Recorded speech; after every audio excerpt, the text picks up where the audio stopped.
रहस्यमय रक्षक। बाहर तेज आंधी और बारिश हो रही थी। रिचर्डसन परिवार के विशाल मेंशन के दरवाजे पर एक बेहोश नौजवान पड़ा था। उसके कपड़े भीगे हुए थे, शरीर पर चोटों के निशान थे और वह बेहद असहाय लग रहा था। परिवार के नौकर मिस्टर हैरिस ने उसे सबसे पहले देखा और तुरंत घर के मुखिया मिस्टर एडवर्ड रिचर्डसन को सूचित किया। फिर से कोई भिखारी? इसे यहाँ से भगा दो, एडवर्ड ने अपनी चाय की चुस्की लेते हुए कहा। पिताजी, वह बहुत घायल लग रहा है। कम से कम एक रात के लिए इसे शरण दे दें, अमेलिया, उनकी बड़ी बेटी, ने निवेदन किया। अनमने ढंग से एडवर्ड ने इजाजत दे दी, लेकिन साफ कर दिया कि यह लड़का केवल तब तक यहाँ रहेगा जब तक वह ठीक न हो जाए। अगले दिन जब वह लड़का होश में आया तो उसे कुछ भी याद नहीं था कि वह वहां कैसे पहुंचा। उसका नाम एड्रियन था।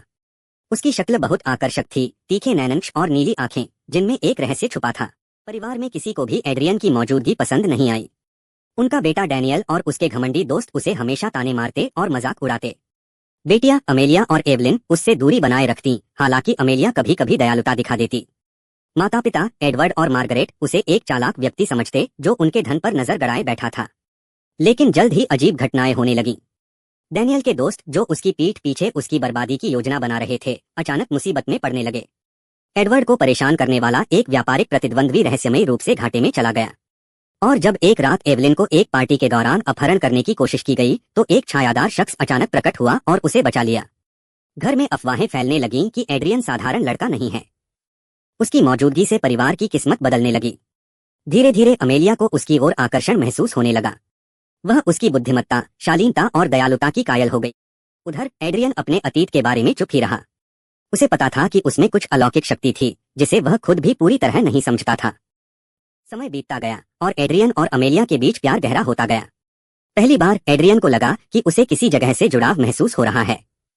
लेकिन तकदीर की अपनी योजनाएं थीं। एक शाम जब पूरा परिवार उसके आसपास बैठा था, एड्रियन खड़ा हुआ और बोला, अब मुझे जाना होगा। नहीं, अमेलिया ने उसका हाथ कसकर पकड़ लिया। उसकी आंखों में आंसू थे। तुम यहीं के हो, हमारे साथ, मेरे साथ। एडवर्ड, जो पहले कठोर और शक्की थे, एड्रियन के कंधे पर हाथ रखते हुए बोले, तुमने हमें कई तरह से बचाया है। अब तुम हमारे परिवार का हिस्सा हो। लेकिन एड्रियन बस मुस्कुराया। उसकी आंखों में वही अनकहा रहस्य झलक रहा था।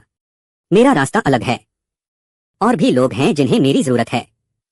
और फिर वह चुपचाप रात में गायब हो गया, वैसे ही जैसे आया था, एक रहस्यमयी साए की तरह। रिचर्डसन परिवार बस खड़ा देखता रह गया, दिल में कृतज्ञता और एक अनकही कमी के साथ। अमेलिया ने धीमे स्वर में हवा में फुसफुसाया, जहां भी जाओ तकदीर तुम्हें फिर से मेरे पास ले आए।